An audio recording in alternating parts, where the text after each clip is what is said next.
Salut! On se retrouve aujourd'hui pour une nouvelle vidéo dans laquelle j'avais envie d'aborder avec vous ma transition vers les cosmétiques naturels. En fait, j'avais très envie de vous expliquer comment et pourquoi j'ai commencé à me renseigner un petit peu sur la composition des cosmétiques et j'espère qu'après avoir vu cette vidéo, vous aussi, vous ferez un peu plus attention à ce que vous achetez. Donc pour commencer, je vais vous parler un peu de cheveux. Donc il faut savoir que moi j'ai toujours été un peu complexée par mes cheveux, enfin maintenant ça va mieux mais quand j'étais petite c'était une catastrophe. Et au collège je me suis mise à me lisser pas mal les cheveux, j'ai complètement cramé mes cheveux en fait et je me suis retrouvée du coup avec des cheveux très courts et en très mauvais état. Donc c'est un peu après le collège que j'ai commencé à me renseigner sur les cosmétiques naturels. Donc au début c'était vraiment des choses simples comme par exemple faire des bains d'huile avec de l'huile d'olive ou des choses comme ça. Et c'est vraiment plus tard par contre que j'ai vraiment commencé à me renseigner sur la composition de mes produits. Je cherchais un moyen naturel et pas cher pour faire pousser les cheveux plus rapidement et c'est en faisant mes recherches sur internet que je suis tombée sur ma première révélation sur les cosmétiques naturels. C'était un blog en fait qui s'appelait du coup parce qu'il n'existe plus, les cheveux de Mini. Donc sur ce blog j'ai appris pas mal de choses, notamment comment prendre soin de ses cheveux au naturel et j'ai également appris pas mal de choses sur les silicones. Donc en fait les silicones c'est quoi? Donc c'est une substance qui est présente dans presque tous les shampoings, cosmétiques qu'on trouve en grande surface et tout ça. Et en fait pour le cas des cheveux c'est une substance qui va rendre votre cheveu beaucoup plus joli, beaucoup plus brillant. Mais en fait c'est que de la surface parce qu'en réalité ce qui va se passer c'est que c'est une substance qui va enrober votre cheveu et va boucher les petits trous, les fourches, mais va étouffer votre cheveu. Et forcément du coup ça va abîmer le cheveu. Donc en gros ces silicones on les trouve dans la plupart des produits industriels puisque ça rend les cheveux soi-disant beaux et tout ça, donc c'est le but recherché, mais en réalité ça va détruire vos cheveux à l'intérieur. Il faut aussi savoir que c'est pas parce que sur vos shampoings ce sera marqué sans silicone, sans parabènes et tout le blablabla que ce sera forcément des bons produits. Il faut savoir analyser la composition et je vous parlerai d'un site internet qui permet de le faire un peu plus tard dans la vidéo. Donc comme je vous l'ai dit juste avant, le blog n'est plus disponible puisqu'il a été supprimé, mais sachez qu'il y a une chaîne YouTube. Donc j'ai vu que la blogueuse youtubeuse a repris récemment son activité.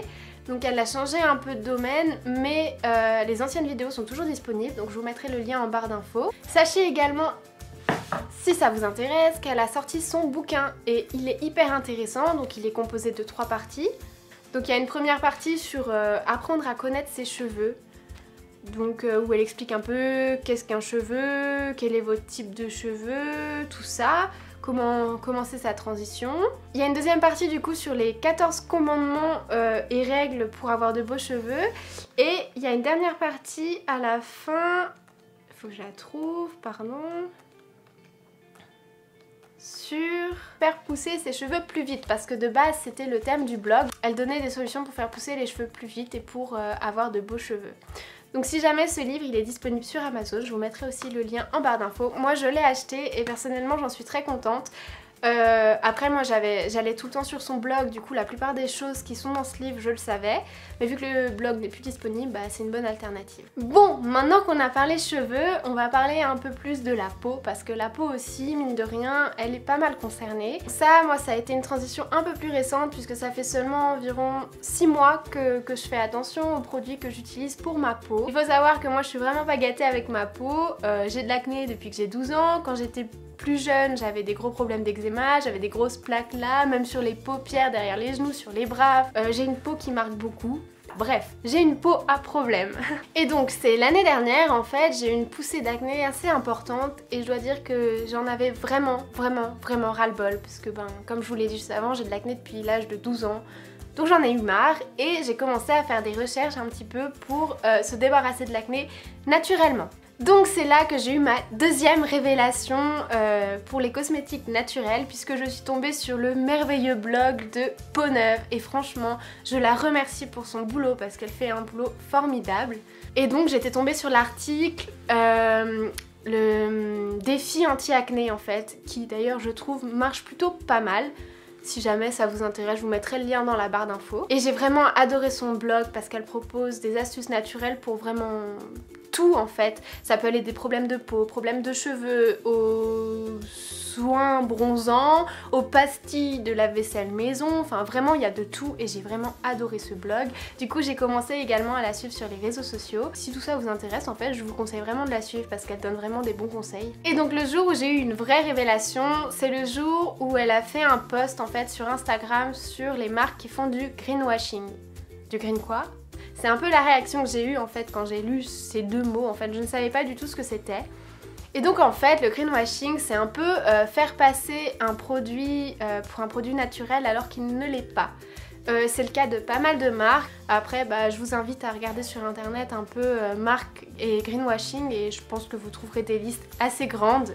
Et donc sur son post Instagram il y avait une petite liste comme ça avec plusieurs noms de marques. Les marques qui m'ont le plus étonnée c'est des marques qu'on trouve en pharmacie telles que Aven, Bioderma, tout ça, honnêtement, j'aurais pas pensé parce qu'on achète ça en pharmacie et voilà, je pensais vraiment que ce serait des bons produits. Surtout Aven en fait, qui est une crème la crème que j'utilisais surtout, qu'on m'avait fortement conseillée pour mon eczéma et quand j'ai regardé la composition, mais c'était la cata quoi, la catastrophe, vraiment. Et donc c'est là que je vais vous parler du super site qui permet du coup d'analyser un peu la composition de ces produits. Donc ça s'appelle La Vérité sur les cosmétiques, donc encore une fois je mettrai dans la barre d'infos.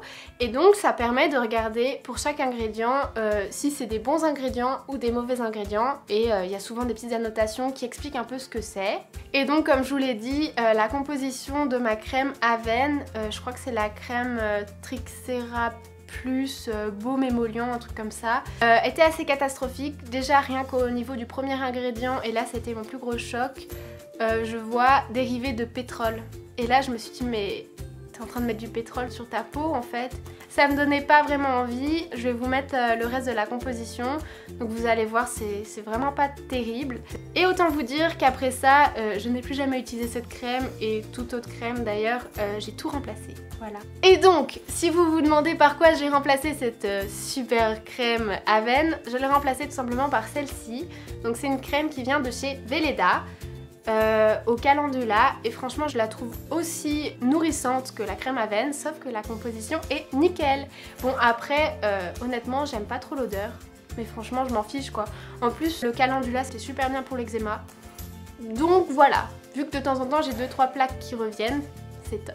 Et pour celles qui se demandent, sachez que pour le maquillage, il existe aussi des marques qui proposent des produits avec des compositions clean. Donc moi, j'ai pas encore remplacé tout mon maquillage parce que c'est quand même un coût mine de rien. Et puis en plus, je me maquille pas énormément, donc j'ai vraiment remplacé les choses de base en fait. Et là, je vais vous parler de mon petit chouchou mascara. Franchement, je l'adore. Donc c'est le mascara de la marque Avril. Je le trouve pas hyper cher. Il coûte le même prix que le mascara que j'achetais avant, sachant que c'était un mascara de Maybelline. Donc voilà, moi je suis plutôt contente. Après, il n'y a pas encore énormément de boutiques qui proposent des produits Avril. Moi je sais qu'il y avait une boutique qui proposait à Lyon, donc j'ai fait un petit stock des mascaras.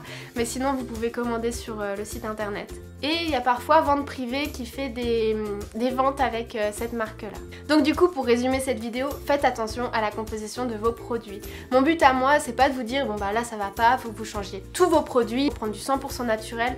Non pas du tout, moi c'est pas mon but. Mon but c'est vraiment de vous informer, de vous dire bah voilà, il y a certaines marques qu'on pense naturelles qui en réalité ne le sont pas. Voilà, faites attention, au moins maintenant vous savez et vous avez toutes les cartes en main pour choisir vos produits comme vous le voulez. En tout cas j'espère que la vidéo vous aura plu et que vous aurez tout de même appris des choses. Et si c'est le cas, n'hésitez pas à laisser un petit commentaire, ça fait toujours plaisir. Et sur ce, ben je vous dis à la prochaine, salut!